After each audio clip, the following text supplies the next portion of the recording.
testing on the home there and see if it's salvageable, maybe for a larger family, or we could split the lot into and have two separate houses in the future. Thank you. I just want to comment that I believe that our team at Anderson and Carr has done a really nice job.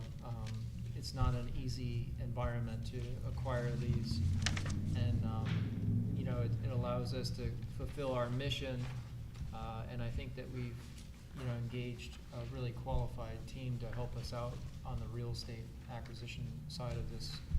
So any questions or comments? I can just add to that. Yep. There's a similar property, which just blows my mind, on South Sea, the exact same size, same kind of house, sold for $620,000. Over just the past, since our last board meeting, we have made offers on over a dozen properties, more than half of them being multifamily, and we have lost out on every one, except this one. And for clarification, this is a contact sport right now. Getting these properties requires us to remain nimble and move quickly. So a lot of times we will get these under contract and then bring them here in front of the board to approve. Okay. Just in case you're noticing that my signature is already on that agreement. I have a question, being new to the board, about how, so we purchased the properties, and there's no picture of the property, so I'm just curious how it then gets developed and how those decisions, proceed. Sure. Where the money comes from, is there a due diligence as in, there's a sustainability component to obviously not demo every building we buy.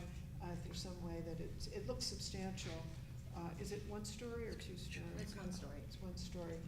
Mm-hmm. There's also the ability, it's a very deep lot, and often these deep lots, the rear just becomes a liability for the owners because they can't keep it up.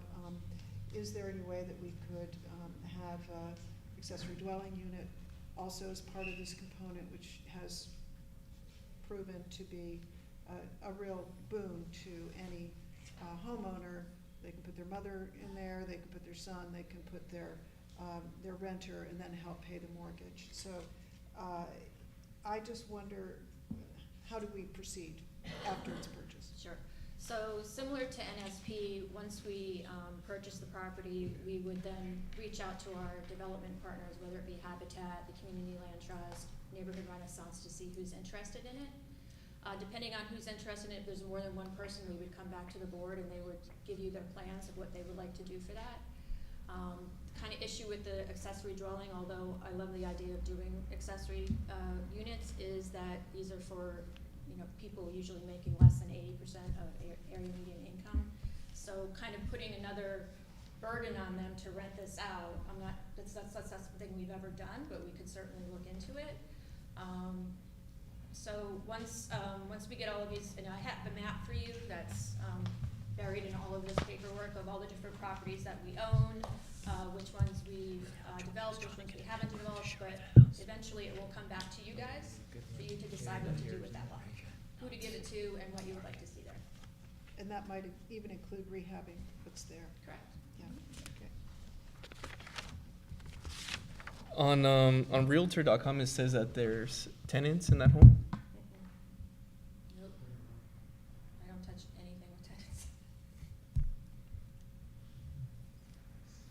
One of our partners is actually a former CRA board member and has done a good job. Matt. Mm-hmm. That has helped us with some of these. Yeah, actually, adoptive family might be interested in it, but they would want, obviously, to put more than one unit there.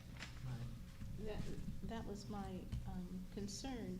It looks like it's such a large lot, and I had a chance to visit the property on South F Street, and while it was a small lot, it certainly looks like it probably could fit two of those houses on this lot here.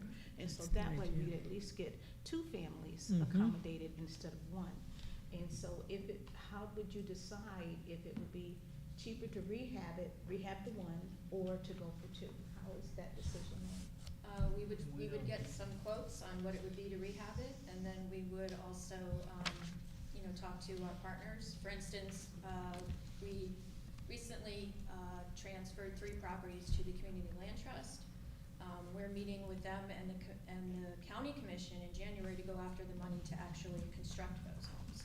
So when we work with partners, it kind of depends on what they're looking for and where they're gonna get the funds from, because we don't provide the funding for construction, we're just purchasing the properties. Question. Yeah. I did read that, the consideration is about demolishing the home, but a lot of this is about pending an inspection report. So I'm just wondering, Joan, when do you think there's gonna be the inspection report? We have the for all this to inspection read? report now, which is why, it's like a preliminary one that kind of went through the house and it said the roof completely needs repainting, redoing, so that's why they took the $30,000 off. But we'll go back in afterwards and get a more specific one of exactly what it would cost to fix it up versus to demolish it. I mean, if you look at the cost of the land, more than likely to be more efficient to build 2 homes, but that's a board decision. And would you anticipate that would come before the board at the next meeting? Probably not the next meeting, but maybe the one after that, just because it's hard to get contractors out right now. Yeah, because I think I read something like the closing date was anticipated to be, what, in January, or? Okey-doke, thanks. Generally speaking, it's been a highest and best use type of scenario. So if we acquire this and we're able to put 2 homes on there, they can benefit the affordable housing need, then that's what we're gonna try and do. Understood. But, that means we also have to find one of the partners that's able and willing to do that, so. Okay. I have a question. How many of these types of projects do you think we could afford to do with this fiscal year's budget? That depends. It depends if the project that we talked about, was it last month or the month before, the 55 and older one, I mean, that would take $650,000 out of our budget. We won't know if they've gotten their tax credits till, I believe, February. So it's kind of all up in the air at the moment. An estimate? Let's say that they do. That would be the best thing for everybody. I think we all really felt excited about that project. So let's think they go ahead, they get what they need, they get the $650. There's more to that. So the reason that we have money to do this is because the CRA put money aside. We also did a grant, which we got from Lois Frankel for $750,000. And the other partner to that grant was the city, who were gonna use some of their, I believe, ARPA funds, $2 million of it, to put in this pot for us to do affordable housing throughout the city. We haven't had that discussion again with a commission, because we were expecting more money from Lois Frankel, and she said she is trying to get us more money, but right now we're working with the $750 that Frankel promised us and the $700 we have. So. And the $700 we have. Excuse me, it's $600.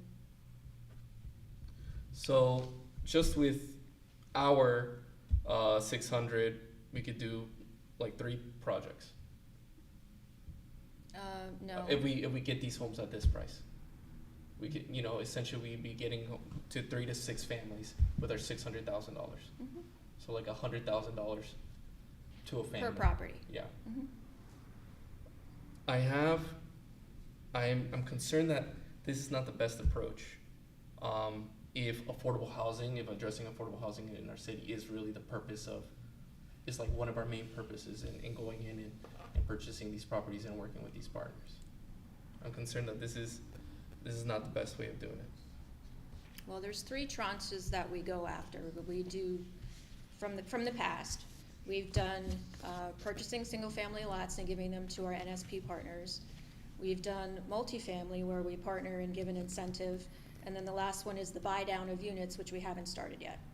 So if the board doesn't want to do one or more of those and would like to focus on one or the other, that's something that you guys have to decide and tell staff.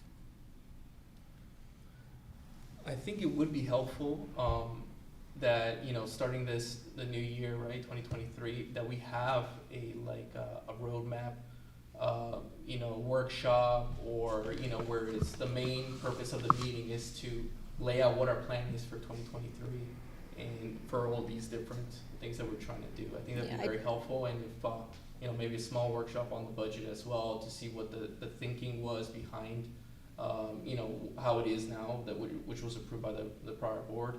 I think that would go a long way towards, just clearing it up, not only for the new board members, I believe, personally speaking, and for the rest of the residents in Lake Worth. The background for all of that was given to you at the last board meeting in your packet, so if you'd like to come in and talk one-on-one about that before we go ahead into the board, please let me know. But like you said, there's, I think moving you have like parts. certain guidance, right, that came from the previous board. And No, so it's not from the previous board, it's from the Neighborhood Stabilization Program. Mhm. But you were saying that, we have 3 trunks, Correct. right? And so I think a discussion about Sure. where everybody stands would be helpful for, Okay. January would be great for January. Okay. Can we just add it as an agenda item? Yep.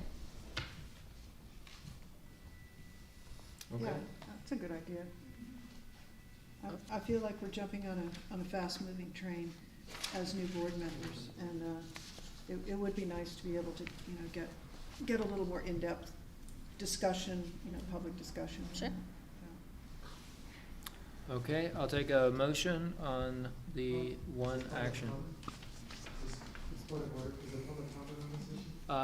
There is after we have a motion and a second, yeah. Okay? You can't take public comment before We will. before the No. motion? Motion, second, board discussion, public comment. Okay, board discussion. So I'll make a motion that the CRA board approve the purchase of 610 Northeast Street and Okay. authorize staff to take funding from the capital funds project. Thank you. Second? I second. Second, okay, board comments, discussion on the motion? None? Okay, now we'll go to public comment. Thank you.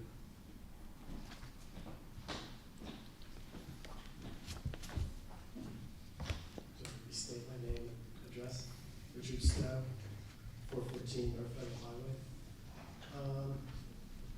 I support this acquisition. I think it's pretty reasonable, but you never know. I'm not a market forecaster, so you don't know if the market's sliding or not, but like, it seems like a pretty reasonable price.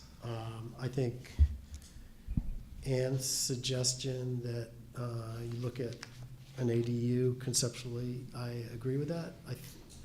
I don't know enough about the zoning, the particularities of like the community sustainable zoning restrictions, et cetera, but I might, if it's possible, you might consider doing a lot split where you have like that front house, which you decide whether to like restore it or not. And then you have the rear part of the lot portioned off.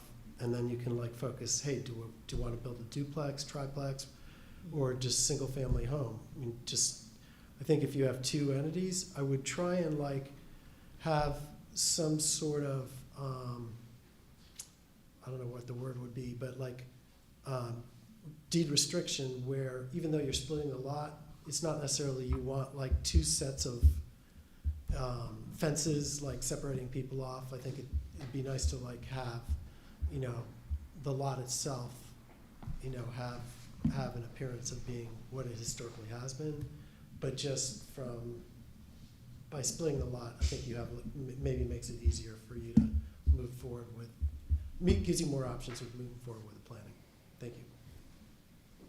Any other comments? Okay, we have a motion and a second. All in favor, please state so by saying aye. Aye. Opposed, motion carries. Thank you. On to Executive Director's report.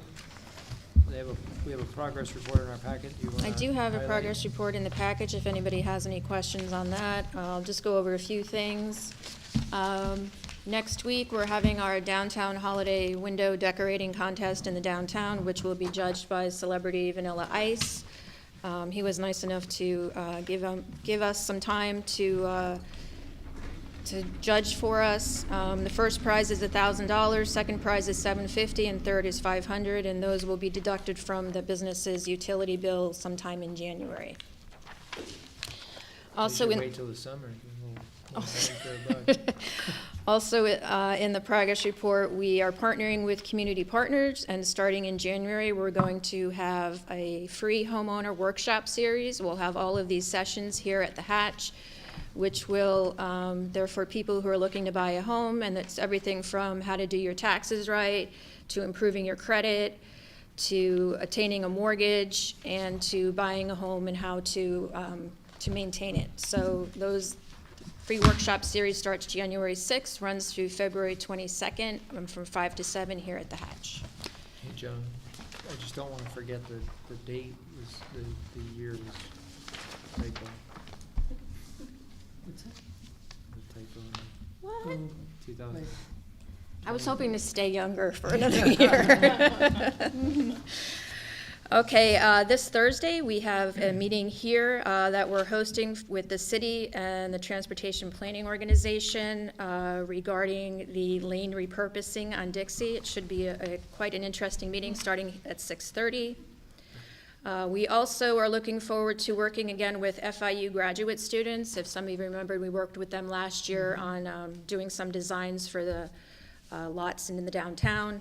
This time, we're working on coming up with design plans specifically for affordable and missing middle homes, so we can add a little bit of design to some of the homes that are built, so when you're driving past, they all look maybe a little different and have a little bit of style to them, as opposed to kind of them being a little blank, as they sometimes are. I told you about the C Street properties. We're going to Board of County Commissioners in January to ask for $300,000 to construct those.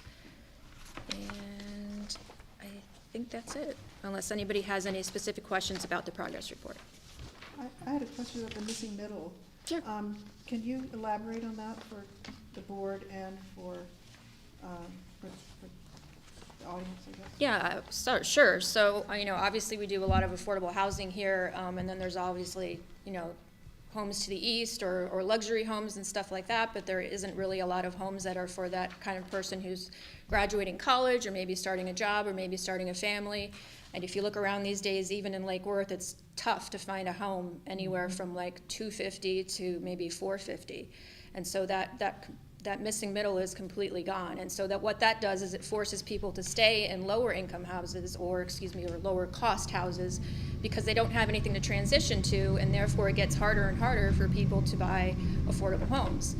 I mean, my first home was $200,000, and at that time I thought it was, that was the world. I mean, that was like unbelievable. But right now, in this environment, $200,000 would be a steal. So we really want to try to, have a community that has every kind of housing choice for every kind of family. And we want to make sure that we're providing homes, not just for people of low income, but people of middle and moderate income, as well as, the nicer homes that, people can buy without our assistance. Thank you. Thanks. Actually, I had two points. One is, Joan, if you could give a little bit more information about the Thursday meeting, just like vis-a-vis, will there be any, I know it's for public comment and information, but is there any information packet that maybe was sent out before that I may have missed that folks can get? Because I think I've heard, people want to come. Yeah. But they actually want more information about it, and what is it that we're actually going to be doing at that meeting? And then I had one I know other the point. TPA has done a study, and it's available on their website. I'll have to take a look tomorrow. Gosh, we talked about it such a long time ago. I Yeah. think it was like pre-COVID.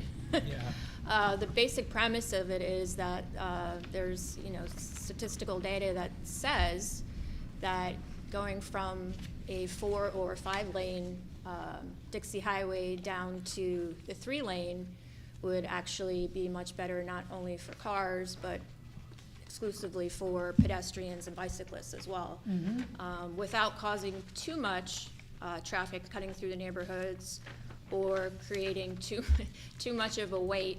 I'm not sure, but we will see the information that night, which will be presented by Kimberly Horn and people from the Transportation Management Association.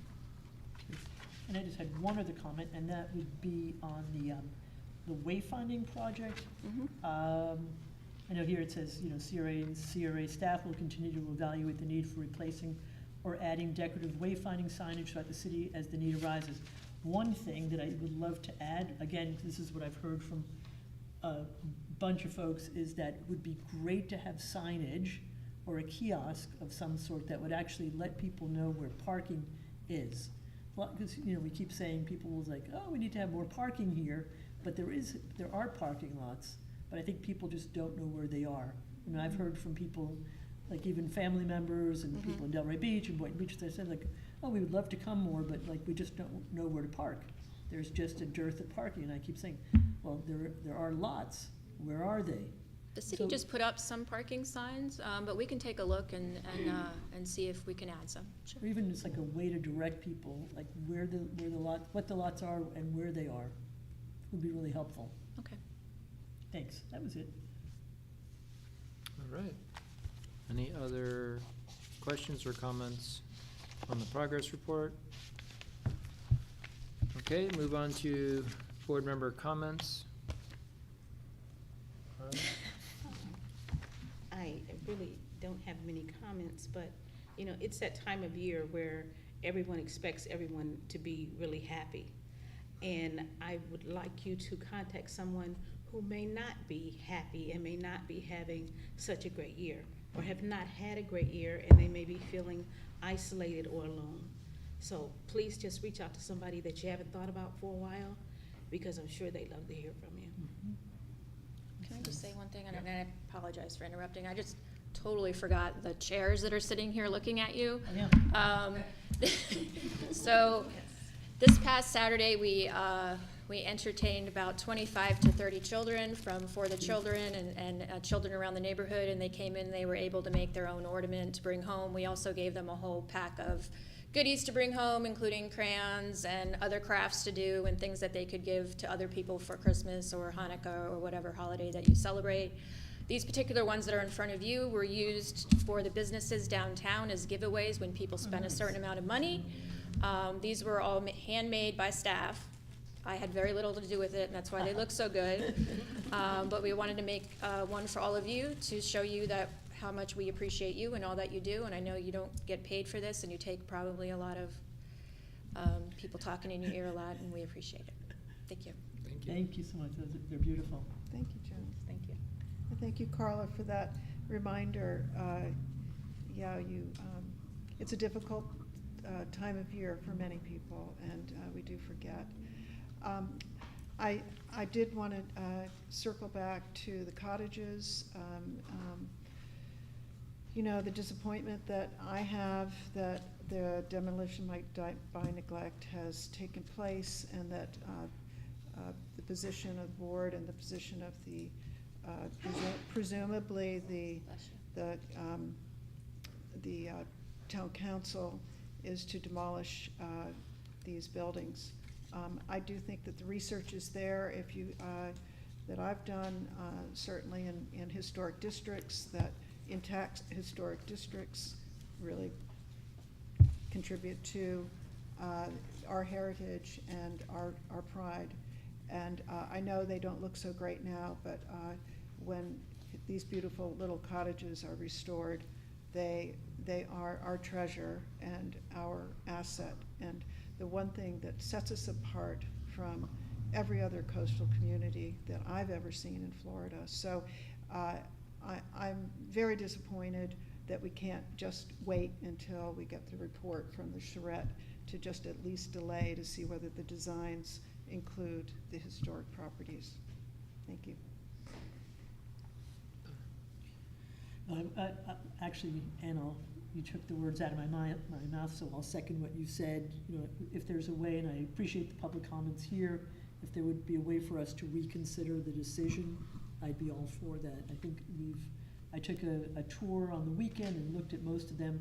Unfortunately, I'm not able to get inside, but I would just say they are definitely worth saving. They're historic, there are patrimony, and we should really look at reconsidering the vote that we've taken. And I'll leave it at that. Thank you. I we discussed a lot today, and you know, I just want to encourage my colleagues on the board to keep thinking outside of the box and you know, proposing ideas. I think that we have a wonderful opportunity here to, you know, really you know, make this city a better place for all the people living in it. Thank you. Thank you. I'm starting to get into that desperate holiday season where I hope I don't have to regift it. But things are getting bad. We won't judge you. Well, Don't give it to any one of them. yeah, I gotta keep that. And I really enjoyed the volunteer commendations tonight. I think that was a really cool part of the meeting. I love recognizing sort of the partnerships we have with the community, with other organizations. And that's where with things like this new property purchase, I look forward to the input of like Habitat and Adopt a Family as to what the need is in the community. For me, that's gonna take some precedence. I also would like to say I love the first time home buyers workshops, as well as the small business workshops that we've done in the past. I think that's a great resource, and I hope a lot of people take advantage of it. So, thank you. Happy holidays. I have no comments, thank you. Good meeting. Thank you, everybody, for your participation, and happy holidays, happy New Year. We will see each other again in January. Thank you.